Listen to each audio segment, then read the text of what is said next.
What's up? Welcome to the People's Card Shop stream, Nexus Nights. We got a round two feature match. We got D'Angelo playing Kaisa, and then we got Derrick playing Sett. A very interesting matchup. You know, the meta scourge that is Kaisa, not really a scourge anymore, versus Sett, a deck that before the Houston Regionals was definitely on the up and up. How do you feel about this matchup? I think Sett is pretty good into Kaisa. That was the original thinking of players of playing Sett at the start of you know our meta here in the TCG. But the reason why Sett didn't do good is because when we look at the representation for that Houston Regionals, there was so many Annies, and Annie is so good against Sett because rebuking Sett to his hand just totally denies his entire game plan, takes off the buff, he can't protect himself. It just totally destroys that game plan. And there were a decent amount of sets, but the reason that a lot of them didn't do so well is because they're honestly just probably running into Annies. Annie's, yep. And then got to start here. The Daring Poro is running in, conquering. And the two battlefields we got here is Treferian War Camp and We have the Dreaming Tree. Dreaming Tree is when you target a card here for the first time each turn, your card. You get to draw one. yep. And Dreaming Tree is the bread and butter of the Kaisa, making Stupefy, Consult the Past, making all the targeting cards, some type of advantage here, making Retreat even draw a card. What is pretty crazy is Fiora when she is mighty, and being mighty in this game is getting 5 might. She gets deflect. Deflect and tank, right? Or I think it's like deflect, tank. She gets a couple of keywords just for being mighty, and putting her in the war camp just makes her mighty. mighty. Okay, that's actually a really cool little interaction. And that's pretty interesting. Treferian War Camp as the starting one for Sett. Usually, I see the monastery of Haranya or whatever that place is called for the drawing off the buff here. I agree because it really no other person can take advantage of it. So having that as your blind going first one is pretty good because when you put it down, you're the only one with buff, so you're the only one using it. But he just figured he wanted to go for the war camp here. Okay. Noxus, Hopeful, and our tank Yordle man. 3 mana, 2 might, draws a card. All right, and that's the two units fight each other basically, right? That's the card. Yes, I forgot what it's called, but it's just 2 units deal their might to each other. So that was the Fiora hitting. Oh man, the and thing. retreat, bouncing back Fiora, drawing a card off Dreaming Tree, channeling Exhausted Rune. Oh, it's so much value. It's so nice. Yeah, you took a card away from your opponent. You channeled the rune, you drew a card, and you drew a card. And the best part about it is the card you bounced back was a Kaisa, and Kaisa is a card that you love, being able to survive because it can just accelerate back onto the field. Yeah, accelerating that Kaisa back into the Dreaming Tree to conquer and get a point is pretty good. Yeah, and that's the thing with the Kaisa deck. It's more so a conquer deck than necessarily you are holding stuff because you kind of just want to keep like running your guys in and dodging them out, make sure they come in and out. And Fiora got the buff to permanently become mighty.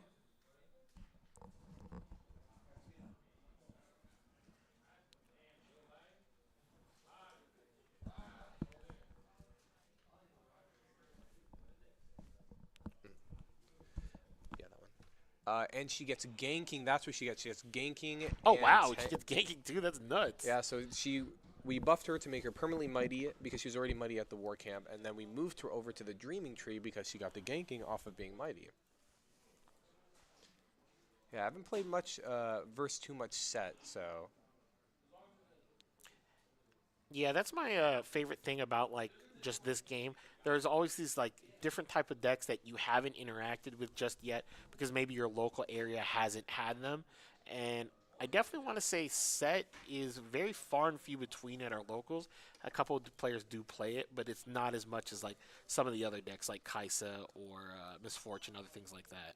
The best thing about having your Fiora be mighty with these little tiny buffs, because the one buff puts it to mighty, is that if it were to die, you get to, what he's doing here, exhaust your set, and then you get to expend your buff.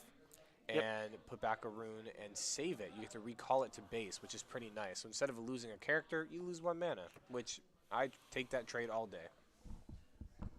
So Noxus Hopeful went in with the Cleave, making it have Assault 3, obviously going over the Fiora, but we get the Saver, so it's not as bad as it could be. Have a lot of mana to work with. That's the thing with these Kaisa decks. There's all these little tiny battle tricks, recall, stupefies, and then they all basically replace themselves when you're using them at Dreaming Tree. Using 7 mana? Are we hitting him with the Acathian Rain? We are. And I was literally about to say that, man, this set board it's getting kind of wide, and that's what you want to do versus this what is it called deck, is just have a bunch of might, have a bunch of stuff on board.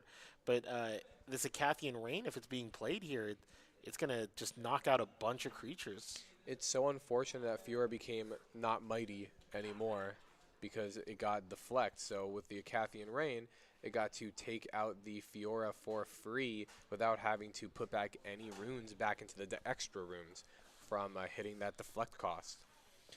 Deflect is when a unit would be targeted by a spell or ability. The controller of the spell or ability, like your opponent, they have to put back one of their runes back into their rune deck in order to, cast that spell or ability. Okay, now it's up to the set now to try to rebuild back a board here. Like, that's the thing. We know Acathian Rain is in these Kaisa decks. We know that they're going to have this type of removal. So we have to plan for that, and we have to see what is going to be his way to rebuild back his board. The problem with the set matchup into here is you're trying to have your creatures constantly not die, they're buffed, and you can expend them. But when the Kaisa can kill multiple things in a turn, and it basically goes over your ability to save them, because you save 1 per turn because you got to tap your legend, then that's when the matchup becomes hard for the set, when they don't really have enough power to save all of their guys. So we're just developing up our board, passing back to the Kaisa. We have our Sett unit. That Sett unit, it's he has tank, and he gets +1 for every friendly buffed card here. So he just gets to be really big and tank.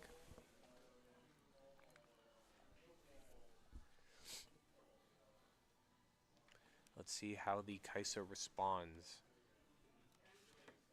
So many cards. So we are just going to play our Kaisa in base, full retreat, which I like. You got the 2 points already. There's no need to put your people in danger.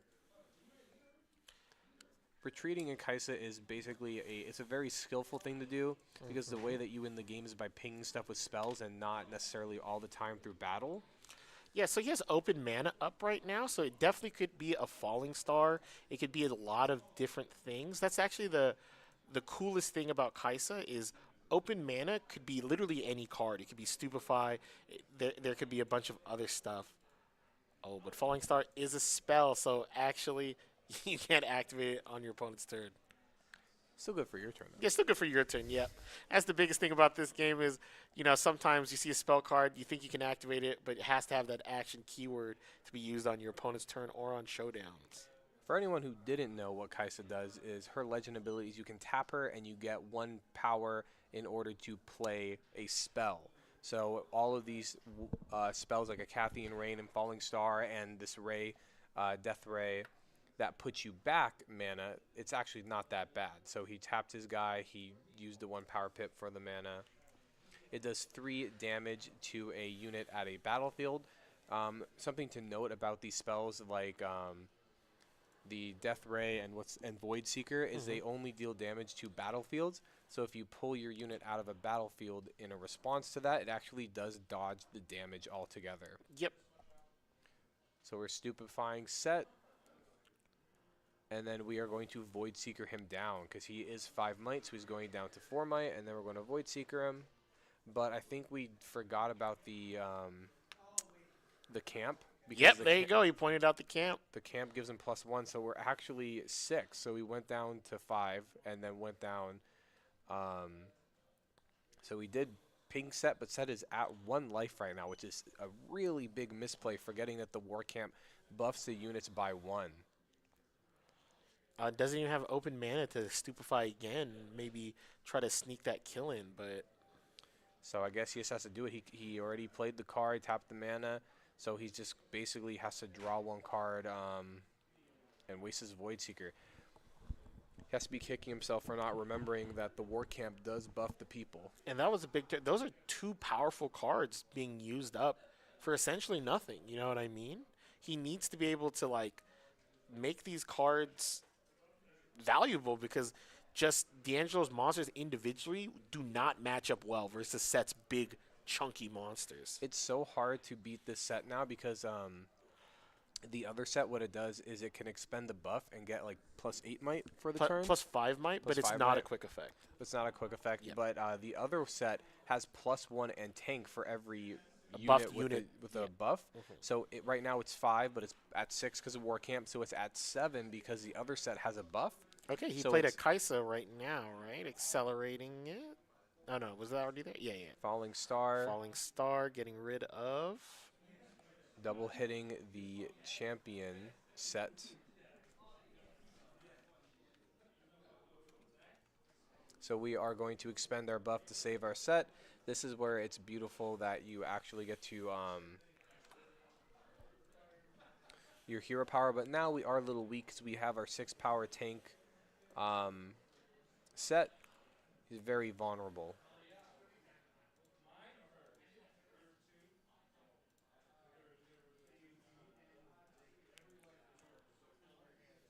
And that's the thing right now. The set just has the bigger units. It's up to the Kaisa player to kind of figure out how they can use all their removal, all the little spells that they accrue in their hand to be able to push this set off.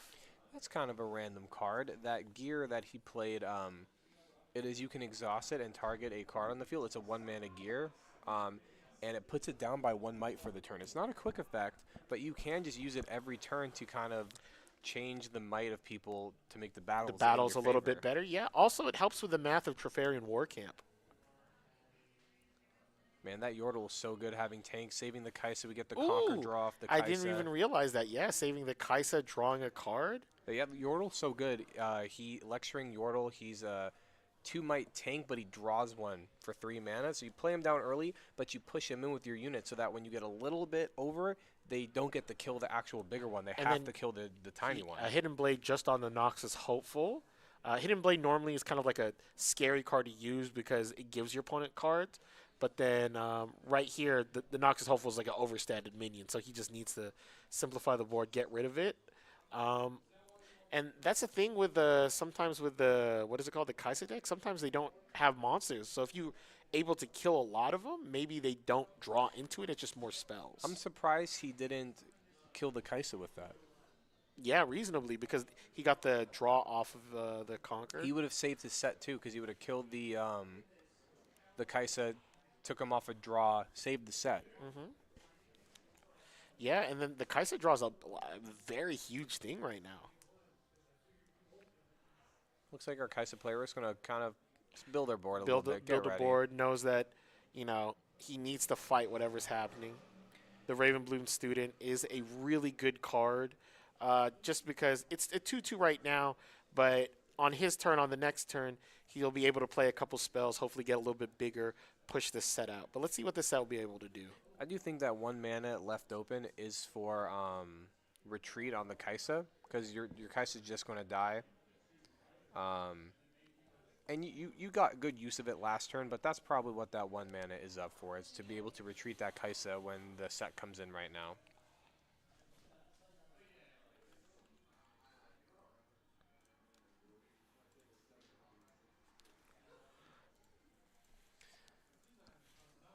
So let's see, we have the 1 mana here. What was that 1 mana? Oh, it was the Ray. Okay. Okay. So we trade the Ray for the 1 card, so that means we don't have the retreat. So we're probably just going to lose our Kaisa to the set, but we are baiting him to put his set in there. And right now, oh, because we traded because of the War Camp. Wait, what's set 4 might? Set's 5 might. 5 might, yeah. How did set? Oh, Set wins that, huh? Wait, how did set lose to Kaisa?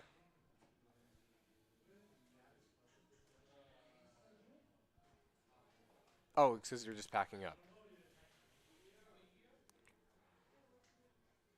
Yeah, I think one of the players just surrendered here. It might have been the Sett player just to get to the next game. Yeah, that often what happens is you have to realize that you are at a disadvantaged situation and you might be able to go into time. So sometimes conceding is the more often the correct measure here.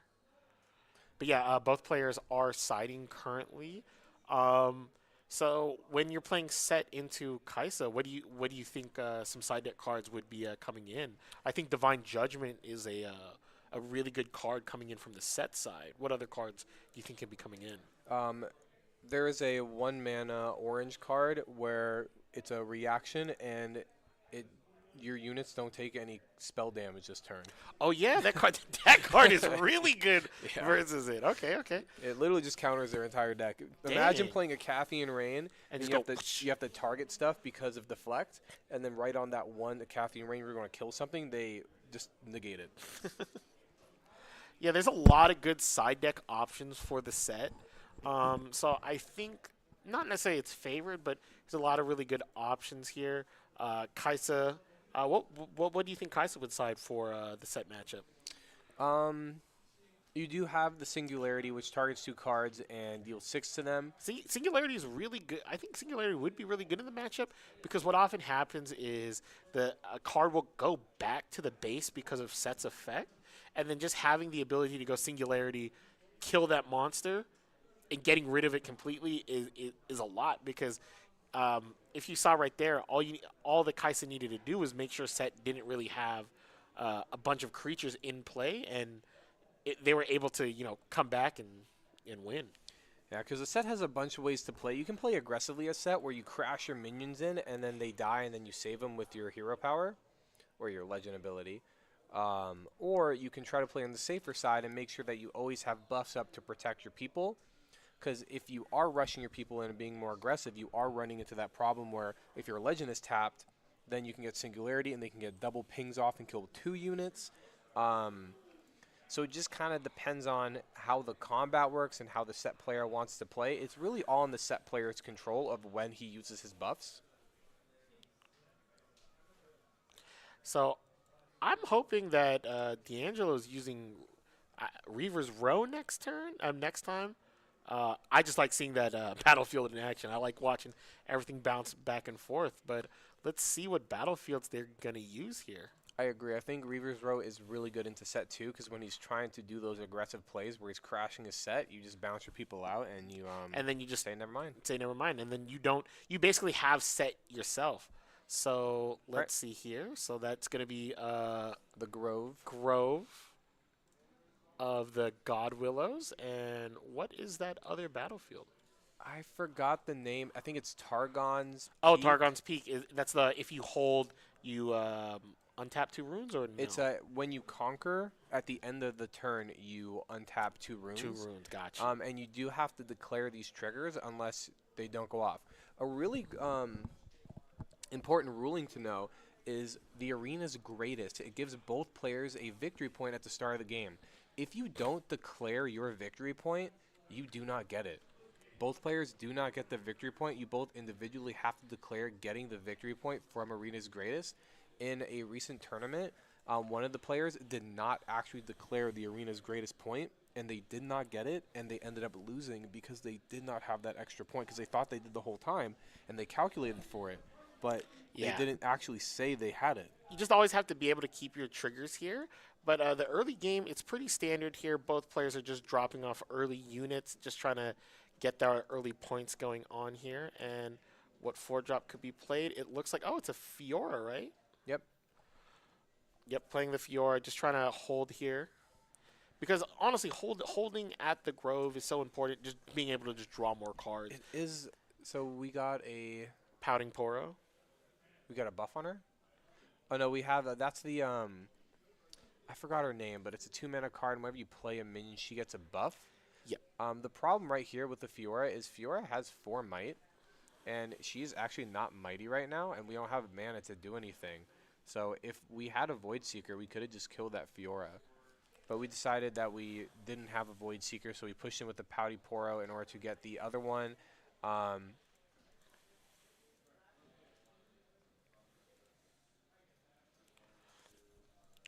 Now it's Yes, important here. I really think it's important here for Derrick to just try to hold this Grove as much as possible, I agree. because literally the best way to just fight Kaisa's ability to just draw on free spells is just have a bunch more cards than Kaisa. That is so good.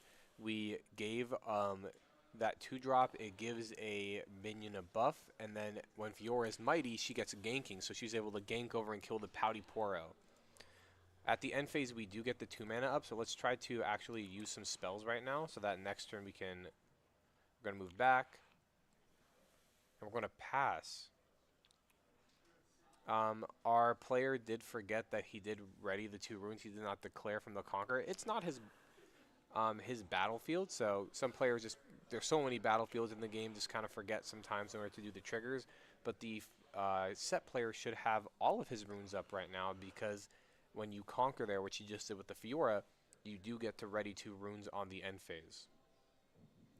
So he's at 7 mana. There's a lot of cards that can come up.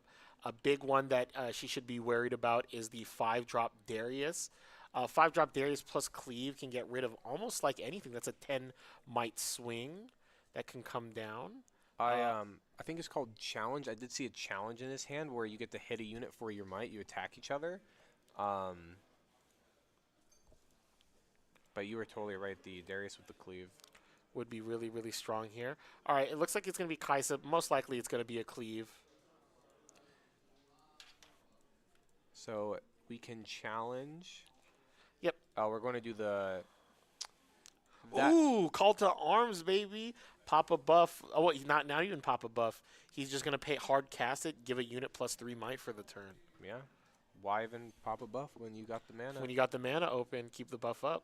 I'm actually a big, big, big fan of Call to Arms. I think that card is really nuts. The Sett player would just be in such a better position if you got the 2 extra mana on the end phase in order to have 3 mana up right now. But he did calculate it really well because he has the 1 mana for the challenge. So right now, he's going to be trading. He's going to kill the Kaisa, and he also has the 1 mana up in order to kill a different unit if it's played or moved around. Also remember that in Riftbound, when you play a unit, your opponent does not have a window to respond. When you play a unit or move a unit into a battlefield you already control, your opponent does not have prior to cast spells or do anything. They only have a window to do something on your turn if they're reacting to a spell you're playing or an ability, or if you're moving to start a showdown and then they're able to use actions and reactions within the showdown. Playing 4, put 1 back, and we're playing our Sprite Mother. Sprite Mother is a 3 might unit, and when it's played, it creates a sprite with 3 might with temporary, and it is ready, so you're able to attack immediately into the Willow. Temporary just means at the start of your turn, before you calculate hold points, it dies. So you don't get the hold point for the sprite. But you do get the point right now, and you get to set up the mother in the background, so you're getting 2 bodies in the back and a free point. Yeah, and sometimes, honestly, if they want to try to conquer the, what is it called, the field with the sprite on it, sometimes that 3 gets down another unit. So, it got a free point. It potentially might kill another unit. That's super plus,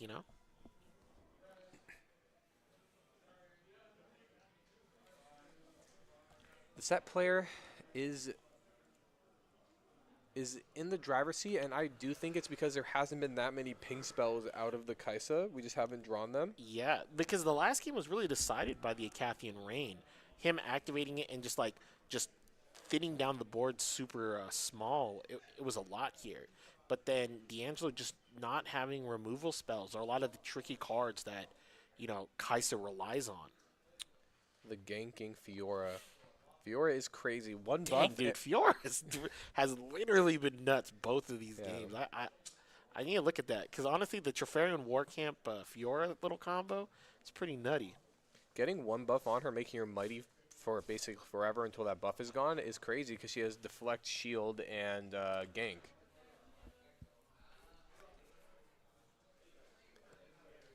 So we're just getting our Sett ready for the following turn. Sett is when he enters, he puts a buff on himself, and then he can expend that buff to get +5. And then your hero power is when a creature would die with a buff, you can protect it. So that him coming in with the buff is really important. Also, when he conquers, he also gets a buff.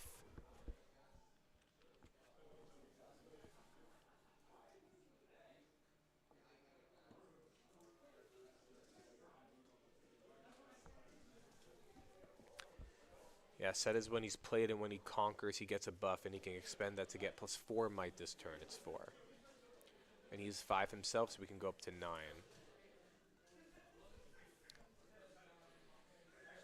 So we're playing our Darius. Darius, when you play your second card per turn, he readies and get +2 might, which puts him up to 7. So we're about to play our second card, playing our Ravenbloom, readying our Darius. And we're going to attack our Darius into the God Willow. We're just going to save our Fiora, expend the buff, tap our guy, put a rune back, and we get to have Fiora live to see another day. And that's the broken part about Sett. It's like a little mini Reaver's Row where you just pop a guy to the backfield, you lose the point, but then you're able to reconquer it back because you didn't really lose the card advantage. Sett would be way better if he didn't have to recycle a rune in order to do that ability. Maybe pay a mana, but sometimes you want to use all your mana, so, you know, that's just how it is. Looks like we have a Showstopper in our hand. That is Sett's signature spell. It readies a unit and puts a buff on it.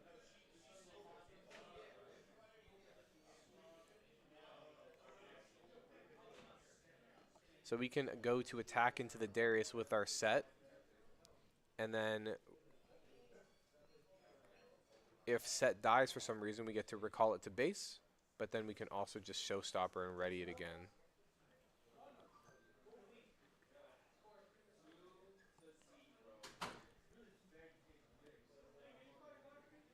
In the hand, it looks like we have the 2-mana Pirate. It's when you play him, you ready another unit. First mate, that card First is mate. broken. Is he 2 mana? He's 3 mana. 3 mana. Yeah, I thought it was 3. I was about to say, if he's 2 mana, he's nuts. Yeah, I said it, and I was like, that's kind of crazy. All right, here we go. Sett into the Darius. Let's see what happens. We don't have the buff, so we're at 9 might right now because we expended the buff. We ate it as Sett in order to get the power. We have 3 mana ups. There's a lot of cards. We have our Ray. We have a not Cathian Rain. We have a Void Seeker. Void Seeker. Which is the Void Seeker. He has Void Seeker. Sett definitely has something in his hands to stop that because playing into a million Kaisas, you understand that when you're sending your units in, you know that if they have 4 damage off the top of that battle, you want to have some type of battle trick to account for the 4 damage with the Cathian Rain. I mean, with the Void Seeker. And I think it's over. It is. Game 3, we're going to have the Sett 1-1, the Kaisa 1-1, so we're going to Game 3. But like you were saying before, in the early games of Riftbound, when you are fighting into these Kaisa decks, you're not quite accustomed to every card in the game yet. Yeah. But now that we've been playing, we know the breakpoints. We know the Kaisa has the 7-mana Darius with the Cleave, goes to 10. We know about the Void Seeker, 4 damage. 4 damage. So we can account for all these things looking at their mana, and we're able to make smarter decisions. And that's how players have been able to not totally get dominated by Kaisa. Because in reality, Kaisa is a big skill check deck. There's a lot of open mana, a lot of open interaction that could just happen. And, now as we've been playing for at least a couple of weeks, we know what to play around now. So it isn't just based off of, I lost because of a Cathian Rain, or I lost because of this card. Yeah, you just figure they have 7 mana. Your game plan is you're playing minions on the board knowing a Cathian Rain's coming, and you have to play in a way where you're setting up your board and your hand that if they do a Cathian Rain, it's bad, but you can't totally play into it. To play into it.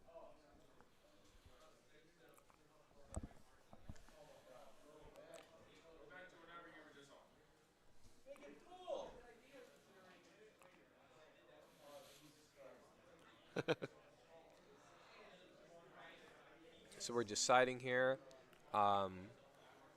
We didn't say it in in this stream, but the way the side deck works in Riftbound is you have 8 cards, and you're able to, after every game, take out cards from your main deck and put in cards from your side deck. And this is how you're able to play versus other matchups. Yeah, when you have circumvent counters. like your bad matchups or even going first, going second. What I like about Riftbound actually is it's 8 instead of other games normally have 15 or normally have a much bigger side deck. I think 8 makes it a little more deliberate where you're actually picking and choosing what you want to be. I agree, because other games that have bigger side decks, you're like, put it all in there. Let's just put it all. A counter for everything. But Okay, in and this the matches come up here. Let's see what it is. It looks like a monastery of I'm not gonna even try to say the name of that one, but it's the monastery, the one where you tribute a buff, and you draw a card. And then the other one is it's the Willow the again. Grove of the Burn Willow. Not Burn Willow. Sorry, that's a magic card. Grove of the God Willow. I don't mind saving the war camp until the last game because you're basically on one battlefield you're both fighting over, and the other one only Sett could use. So you're really fighting over that God Willow, and then after you get control of the God Willow, then Sett can move into his own battlefield, the Monastery, and then start popping buffs for cards. So you're basically making the Kaisa just try to force on that God Willow, and he gets no value if you take it over. So we pushed in, we got the point. We're playing our Lecturing Yordle, tank, 2 might, draw a card. Always good in the early game, because the next turn, if you accelerate it, you're out your Kaisa with the Yordle in the background. You can push them both in at the same time. You have the tank, and then your Kaisa is able to trade up.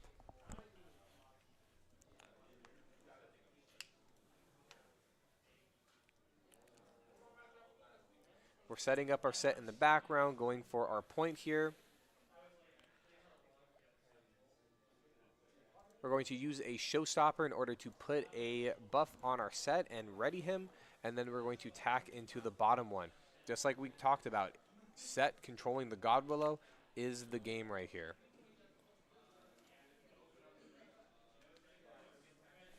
So our Kaisa player is thinking what he wants to do with that 1 mana, if he wants to go ahead and try to pop the Sett. Sett still clears here no matter what, but you do have to make him extend his buff and put back a mana.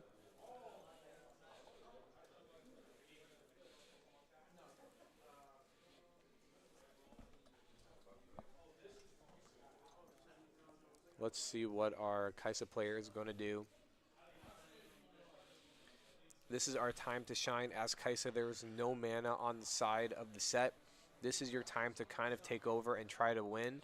If you're able to kill that Sett and make him expend his buff, go down to 2 mana, and then kill it again with Singularity or something like that, you'll be in a good spot here.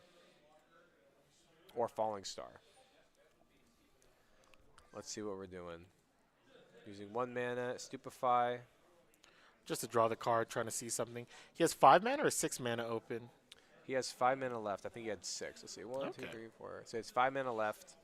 He decided just to take the Teferian War Camp, and this is the good thing about having the Monastery as your last battlefield. The Kaisa's getting nothing. No value out of it. Yeah. Getting nothing at all. While you take his God Willow. Okay, Darius. If Darius is your second card in the turn, he does ready and gets the buff himself right there. So you played the Stupefy and you played the Darius for 5. He goes up to 7. He gets to attack in immediately. So we're playing the Darius in the back. He's readied. And Derrick is honestly one of the most broken cards, like in Set 1 Origins. Just being able to like the +2, but also just him being able to dance in and out of battlefields with the untap ability is so strong. Here is the problem right now. His set's at 7 because he gets 1 from the buff and 1 from his ability. And he hasn't used his leader ability yet. So he could save it. So save it, and the Darius basically just dies for free. That's why he could have saved the Yordle instead of getting that point. You swing in with the Yordle and the Darius into the Sett, make it so that he can only kill the little Yordle because that's tank, and then you get to take off the buff from the Sett. I'll just put it up. I honestly don't mind crashing the Darius into the set, because if they have to use his hero ability, then he's going down to 2 mana. So he has 4 mana next turn to work with. There's not too many threats they can get up for 4 mana. They can get up a a Kiana or a Fiora for 4 mana, but then that's all they're doing, and then you have priority. Yeah. We just decided to double enforce our tank. He was thinking for so long because he probably didn't think about the power of the buff itself, because it's easy to forget that the buff gives 1 power. Oh, here we as go, well. and we're using a sabotage right now. Like we got to see his hand. See Raven Blue suit. What did you discard? I think he got rid of the Falling Voidseeker. Void Seeker. Yep. Yeah, that card is crazy. It's a 1-for-1, but the knowledge you get from it helps you for the whole game. Also, it's just a cheap card. You know what I mean? It's not that expensive to just get rid of your opponent's best card. We're pulling back our set off of the Grove. We're setting up for a stronger turn next turn. That other 2-drop, it is when another unit gets a buff, she also gets a buff.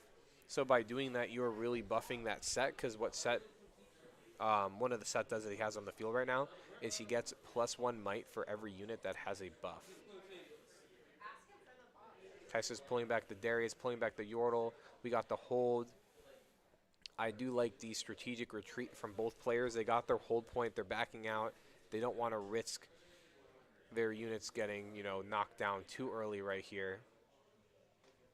The Kaisa does have so much mana. If there's nothing better to do, we always could just develop our Kaisa in the back.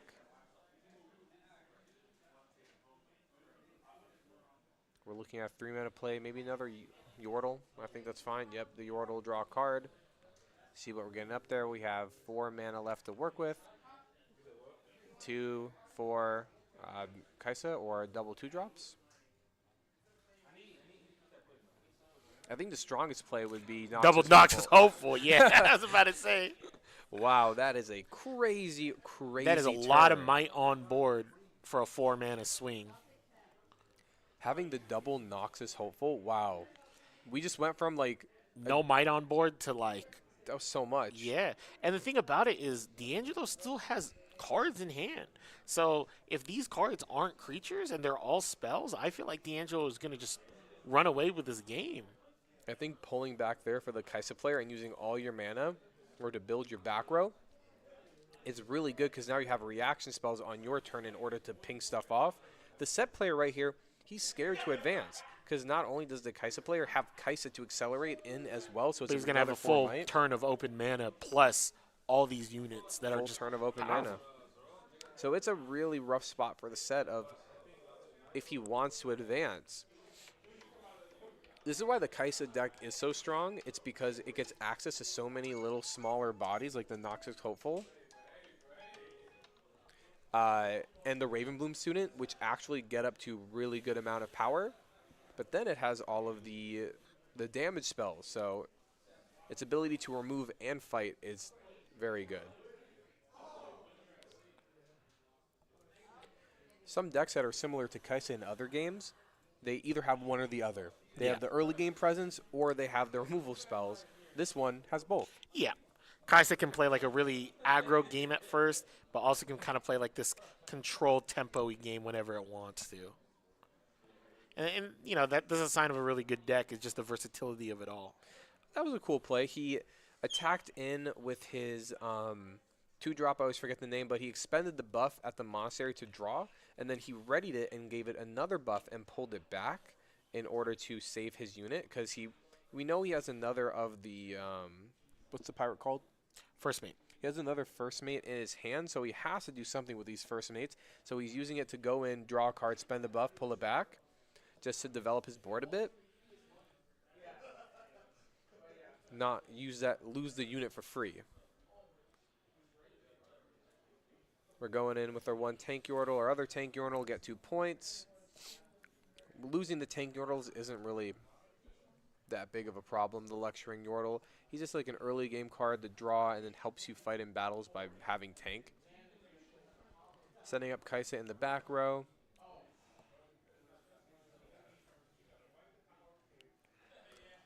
A Setting Raven Bloom student. student. Okay.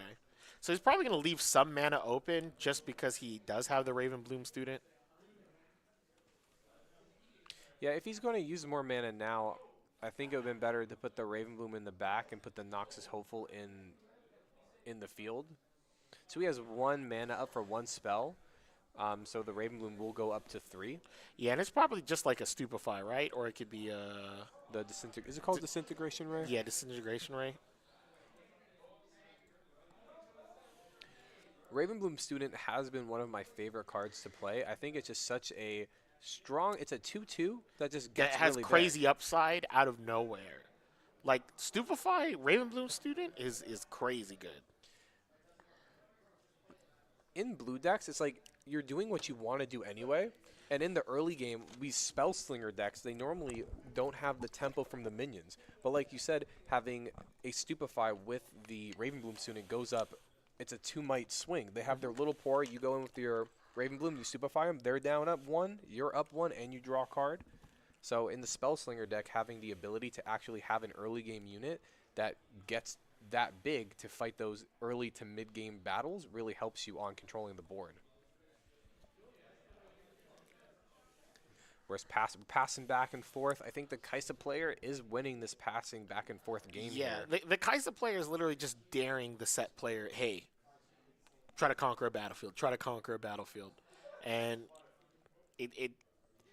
he's basically just daring him to do something, and at every instance he's going to be able to reconquer it back.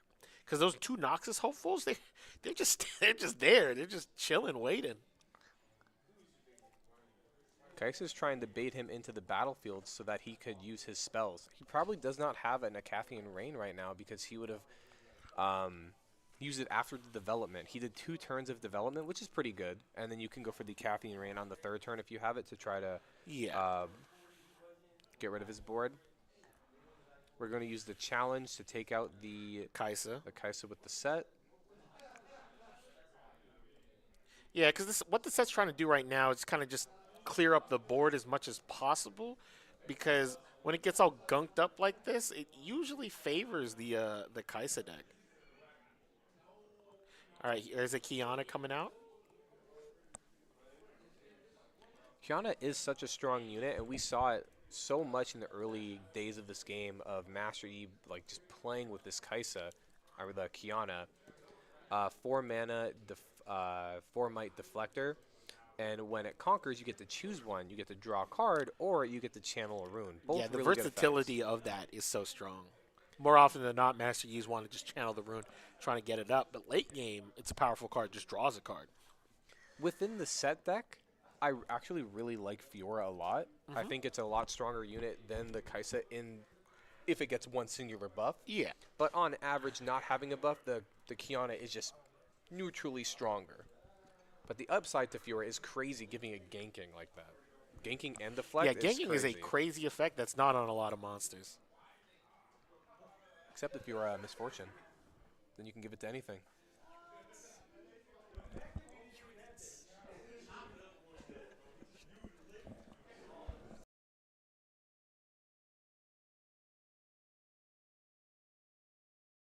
It's won by Sett.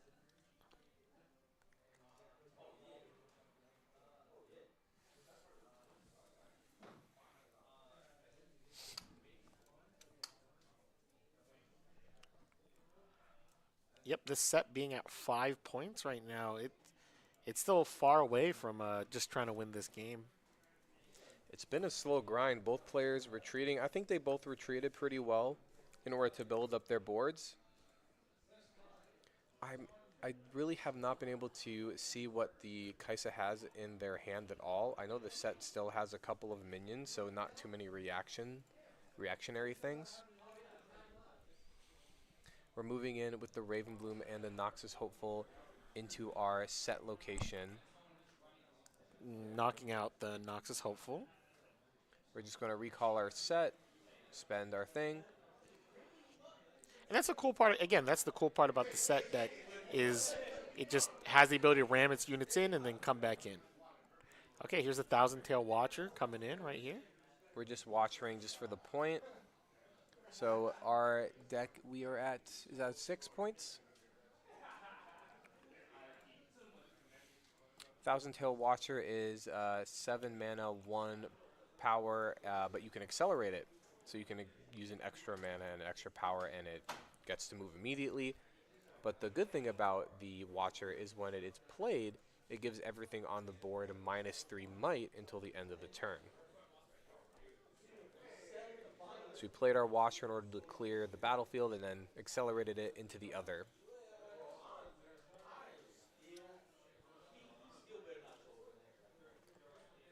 We're attacking him with the Kiana because if we're forcing our opponent, if they play any spells, then they're going to have to pay that deflect cost on the Kiana here. Is that Sky Splitter? It is a red card.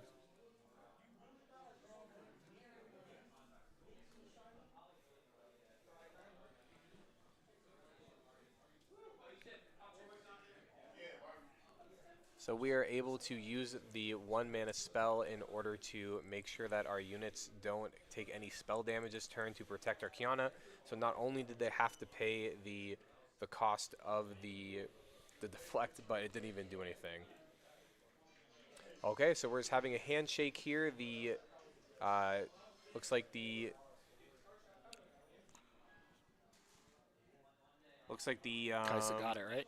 I think the Kaisa lost. Oh, the Kaisa lost. Yeah, I think the Kaisa they attacked into the Kiana, and then they played the spell where you don't take any spell damage this turn, and then they were not able to kill the Kiana. And it held for game. Mm. Okay, and that was a really interesting match. That was Sett versus Kaisa. Do you have anything to say about that one? In the mid game, Kaisa without a lot of spells does really become like a, I gotta build my board kind of deck. But when it gets the spells, it gets to react. I think it was a little unfortunate in the third game where he really did not have a lot of spells, and the only spells that he was able to use, the Sett player, what's the gun called? Sabotage. He sabotaged them back. So that one early Void Seeker, which would have done wonders, was put back in the early game. I think also one of the biggest takeaways from that game was just know what other battlefields do. That second game was literally the tide was turned because he didn't realize Trefarian War Camp gave a +1 to the unit, and him using 2 removal spells that essentially do nothing caused him to lose that game too. You know what I mean? Agree. So it's unfortunate that maybe his hand wasn't the best game 3, but he definitely had all the tools to just get a clean 2-0 out of that. And you need to try to find the reason you lost those games from time to time like that. Okay, I think we are going to take a little 5-minute break, and then round 3 is going to be coming up, and this is going to be the last round.